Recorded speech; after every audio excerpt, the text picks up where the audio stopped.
नमस्कार। तर आज आपण झटपट तयार होणारी कमीत कमी तेल आणि मसाले वापरून एकदम हेल्दी आणि चवीलाही तितकीच भारी असेल अशी मोड आलेल्या मुगाची भाजी बनवणार आहोत।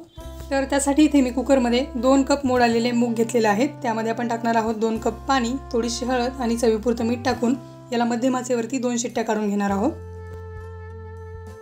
तर याला आपण मध्यम आचेवरती 2 शिट्ट्या काढून घेतल्यात। मूग अजिबात ओव्हरकुक किंवा एकदम गाळ झालेले नाहीत, व्यवस्थित शिजले गेले। तर हे शिजलेले गरमागरम मूग त्याच्या सूप सहित असेच खायलाही खूप छान लागतात, तेही तुम्ही एकदा नक्की ट्राय करून बघा। आता याला फोडणी देण्यासाठी कढईमध्ये थोडंसं तेल टाकायचे। तेल छान गरम झालं की याच्यामध्ये थोडीशी मोहरी, जिरं टाकायचे।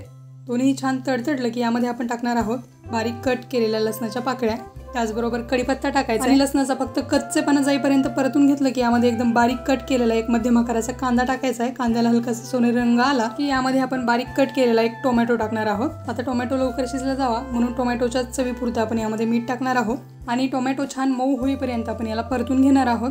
टोमॅटो मऊ झाला की याला व्यवस्थित मॅश करून घ्यायचे आणि परत साईडने तेल सुटेपर्यंत छान परतून घ्यायचं। तर यामुळे मसाला छान एकजीव होतो। आता यामध्ये टाकणार आहोत थोडीशी हळद आणि अर्धा छोटा चमचा लाल तिखट, थोडंसं परतून घ्यायचे। मसाले व्यवस्थित परतून झालेले आहेत। आता आपण यामध्ये शिजवून घेतलेले मोड आलेले मूग टाकून घेणार आहोत। आता यामध्ये मी आणखीन 1 कप पाणी टाकणार आहे। तुम्हाला याची कन्सिस्टन्सी जशी हवी आहे त्यानुसार पाणी कमी जास्त करू शकता। हवं असेल तर याच वेळेला यामध्ये तुम्ही मीठ टाकू शकता। आता याला व्यवस्थित मिक्स करायचे आणि मध्यम आचेवरती आणखीन आपण याला 2 ते 3 मिनिटं शिजवून घेणार आहोत। आता सगळ्यात शेवटी आपण यामध्ये एकदम बारीक कट केलेली कोथिंबीर टाकून गॅस बंद करणार आहोत। तर इथे आपली मोड आलेल्या मुगाची भाजी बनवून तयार झालेली आहे। ही भाजी राईस किंवा चपाती सोबत चवीला भारी लागते, नक्की बनवून बघा। तर हा टिफिनसाठी एकदम बेस्ट ऑप्शन आहे।